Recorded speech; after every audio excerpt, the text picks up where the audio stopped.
Today I'm working on a 2010 BMW 535. This one's in pretty rough shape. Came in a few days ago, or actually it came in a couple months ago initially, and the oil filter housing and the oil cooler gasket up top were leaking. Very common problem. The guy said he wanted to come back for the repair, so we let him go, ordered the parts. He came back, a few months later, and by that time oil already saturated the belt to the point of the old belt breaking down.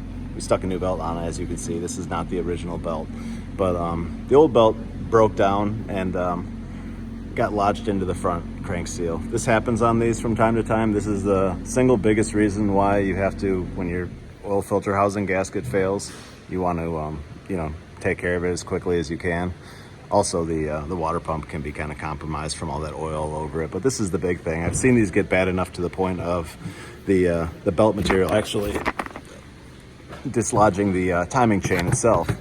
So yeah, they make special tools for this. I'll show you the one that I like to use. I actually had another one of these that I lost because as you can see, it's a disaster over here.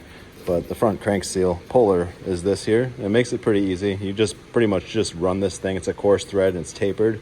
You run this right in, and then you use the bolt as a puller. So this just bites the inside of the seal real hard, doesn't damage the crankshaft. You just spin it in there after you pull all the debris out, and then it allows you to get that seal out, because the seal can be a real fight sometimes to get out of there. And then you use the installer tool.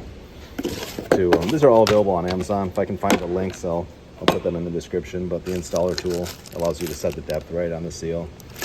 It's not, you don't really need it. You can do it just eyeballing it if you're real careful, and you can kind of look at the depth of the old seal, which is just barely set deeper than flush, and you can kind of tap it in like that. But I'm going to use the tool and do it right. So that's it.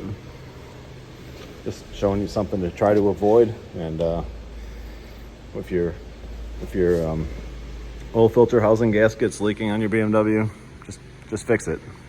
That's it. Thanks for watching.